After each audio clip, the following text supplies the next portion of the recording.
আচ্ছা, এখানে শুধু শেখ মুজিবের মূর্তি বাংলা হবে না,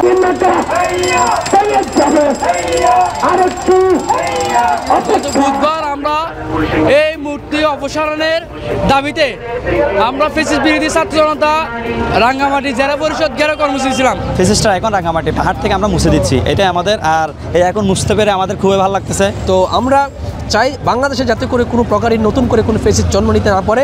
এই ফেসিস্টের যে মূর্তি আজকে ভাঙা হচ্ছে এর দ্বারা যেন মানুষ শিক্ষা নিয়ে ভবিষ্যতে যাতে করে কোনো ফেসিস্টকে কেউ প্রশ্রয় না দেয়।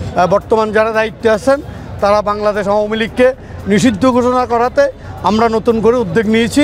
ছাত্র জনতা এবং রাঙামাটি সকল জনগণ এই উদ্যোগের সাথে একত্রিত ঘোষণা করে আমরা আজকে উদ্যোগ নিয়েছি যে এটা ভাঙবো।